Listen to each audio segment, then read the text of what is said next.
Assalamualaikum warahmatullahi wabarakatuh. Perkenalkan, nama saya Meta Mustika Sari. Saya adalah peserta lomba apresiasi guru dan tenaga kependidikan inovatif tahun 2023. Saya mengampu mata pelajaran matematika dan saya bertugas di SMK Bina Informatika Bintaro, Tangerang Selatan. Pada kesempatan kali ini saya akan berbagi pembelajaran diferensiasi pada kejar 10 mata pelajaran matematika pada materi grafik fungsi kuadrat.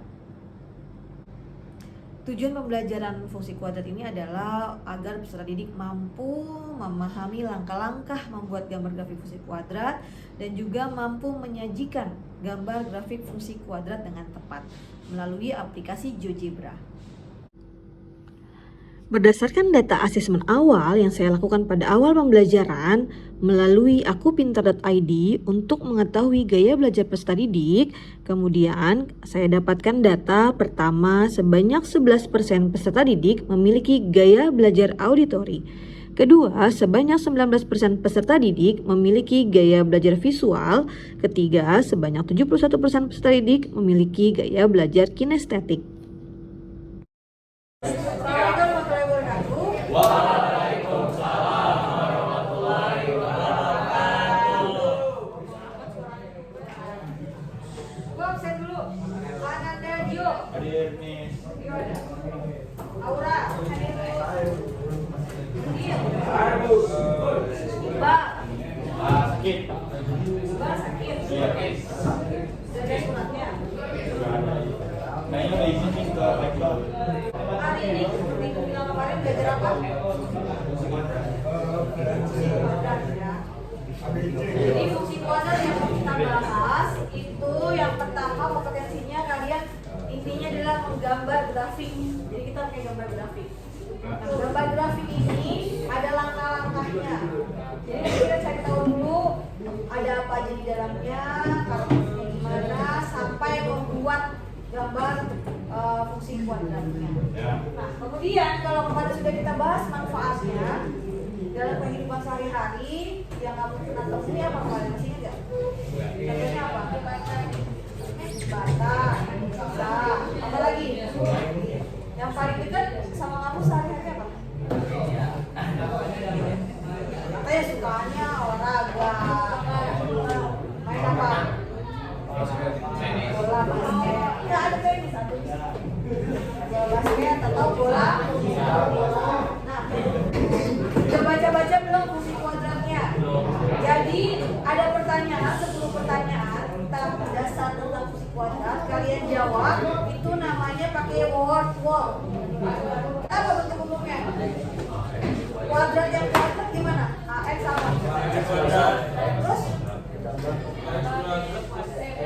Terus? C. Coba Zizi ulang.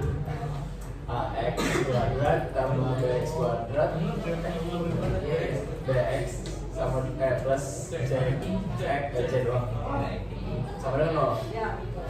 Jadi persamaan kuadrat dengan fungsi kuadrat bentuk umumnya sama ya. Nah, ada yang pengaruhnya, misalnya A. Tahu kan A yang di mana A tuh? Satu yang AX kuadrat. Ini ada pembeda di sini bagian A. Kalau misalnya A-nya lebih dari 0, gambarnya seperti apa? Tahu nggak?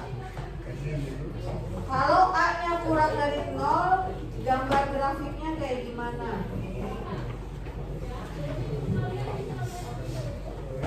Jadi nanti ada pembeda di situ di bagian A. Ya. A itu berarti ada lebih dari 0, contohnya berapa? 1. Terus? Kalau kurang dari 0? 1.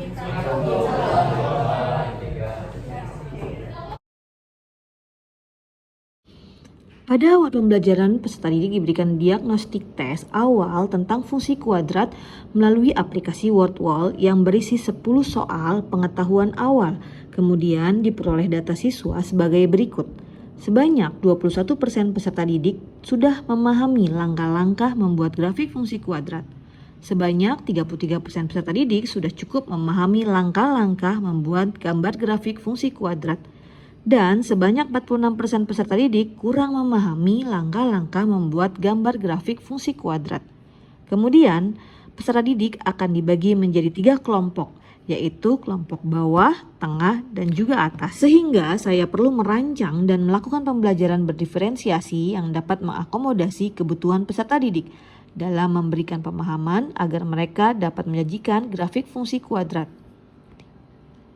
Saya melakukan pembelajaran berdiferensiasi, yakni pembelajaran yang berorientasi pada kebutuhan peserta didik sehingga memberikan keleluasaan kepada peserta didik untuk mengenali serta meningkatkan potensi diri sesuai dengan kesiapan belajar dan minat belajar peserta didik. Strategi pembelajaran berdiferensiasi yang saya gunakan yakni diferensiasi konten, proses, dan produk. Jadi, pada saat membuat rancangan pembelajaran diferensiasi, disesuaikan dengan kebutuhan peserta didik. Pada pembelajaran diferensiasi konten, saya mengemas konten pembelajaran sesuai dengan gaya belajar peserta didik, yaitu gaya belajar visual, auditori, dan juga kinestetik. Saya memberikan gambar visual yang menarik yang ada pada bahan bacaan modul pembelajaran untuk peserta didik yang memiliki gaya belajar visual. Saya memberikan video pembelajaran dari YouTube untuk peserta didik yang memiliki gaya belajar auditori. Dan saya mengajak praktek langsung mencoba menggunakan GeoGebra bagi peserta didik yang memiliki gaya belajar kinestetik. Pada pembelajaran diferensiasi produk, peserta didik diberikan lembar kerja berbeda sesuai dengan hasil diagnostik awal pembelajaran bagi peserta didik. Kelompok atas akan diberikan lembar kerja fungsi kuadrat dengan soal-soal yang lebih menantang yang mengaplikasikan konsep fungsi kuadrat dalam kehidupan sehari-hari. Sedangkan bagi peserta didik dengan kelompok tengah diberikan soal manakah yang termasuk fungsi kuadrat, menentukan ABC, dan membuat gambar grafik fungsi kuadrat. Dan bagi peserta didik kelompok bawah diberikan soal mana yang termasuk fungsi kuadrat, menentukan ABC, membuat gambar fungsi kuadrat dimulai dengan menentukan titik potong pada sumbu X, sumbu Y, sampai menentukan titik balik fungsi kuadrat. Oke, baik. Jadi dari kelompok kami akan memberitahu apakah nomor A itu merupakan fungsi kuadrat atau bukan. Bisa dilihat dari grafiknya dan dijelaskan oleh Riza. Ya, bisa dilihat dari sini. Y sama dengan 3x kuadrat min x min 5. Bisa dilihat bahwa persamaan ini merupakan fungsi kuadrat. Karena dia terlihat tuh ininya, grafiknya ya. Berarti dia merupakan fungsi kuadrat.